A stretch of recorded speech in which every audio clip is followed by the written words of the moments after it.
John chapter 9. As he went along, he saw a man blind from birth. His disciples asked him, "Rabbi, who sinned, this man or his parents, that he was born blind?" "Neither this man nor his parents sinned," said Yeshua, "but this happened so that the works of Yahweh might be displayed in him. As long as it is day, we must do the works of him who sent me. Night is coming, when no one can work. While I am in the world, I am the light of the world." After saying this, he spit on the ground, made some mud with the saliva, and put it on the man's eyes. "Go," he told him, "wash in the pool of Siloam." So the man went and washed, and came home seeing. His neighbors and those who had formerly seen him begging asked, "Isn't this the same man who used to sit and beg?" Some claimed that he was. Others said, "No, he only looks like him." But he himself insisted, "I am the man." "How then were your eyes opened?" they asked. He replied, "The man they call Yeshua made some mud and put it on my eyes. He told me to go to Siloam and wash. So I went and washed, and then I could see." "Where is this man?" they asked him. "I don't know."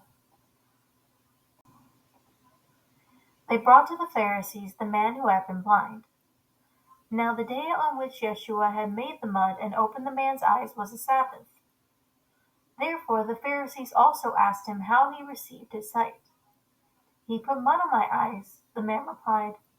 "I washed, and now I see." Some of the Pharisees said, "This man is not from Yahweh, for he does not keep the Sabbath." But others asked, "How can a sinner perform such signs?" So they were divided. Then they turned again to the blind man. "What have you to say about him? It was your eyes he opened." The man replied, "He is a prophet." They still did not believe that he had been blind and had received his sight until they sent for the man's parents. "Is this your son?" they asked. "Is this the one you say was born blind? How is it that now he can see?" "We know our son," the parents answered, "and we know that he was born blind.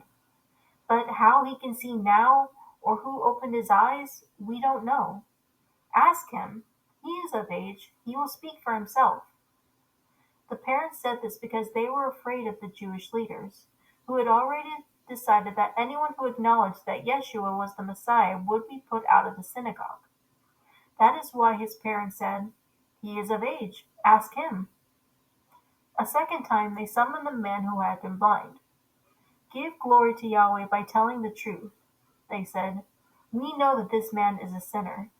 He replied, "Whether he is a sinner or not, I do not know. One thing I do know. I was blind, but now I see." Then they asked him, "What did he do to you? How did he open your eyes?" He answered, "I have already told you, and you do not listen. Why do you want to hear it again? Do you want to become his disciples too?"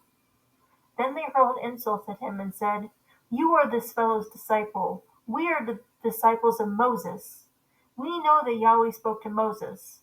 But as for this fellow, we don't even know where he comes from." The man answered, "Now this is remarkable. You don't know where he comes from, yet he opened my eyes. We know that Yahweh does not listen to sinners. He listens to the righteous person who does his will. No one has ever heard of opening the eyes of a man born blind. If this man were not from Yahweh, he could do nothing." To this they replied, "You were steeped in sin at birth. How dare you lecture us?" And they threw him out. Yeshua heard that they had thrown him out, and when he found him, he said, "Do you believe in the Son of Man?" "Who is he, sir?" the man asked. "Tell me so that I may believe in him." Yeshua said, "You have now seen him. In fact, he is the one speaking with you." Then the man said, "Master, I believe," and he worshipped him. Yeshua said, "For judgment I have come into this world, so that the blind will see, and those who see will become blind." Some Pharisees who were with him heard him say this and asked, "What, are we blind too?" Yeshua said, If you were blind, you would not be guilty of sin, but now that you claim that you can see, your guilt remains.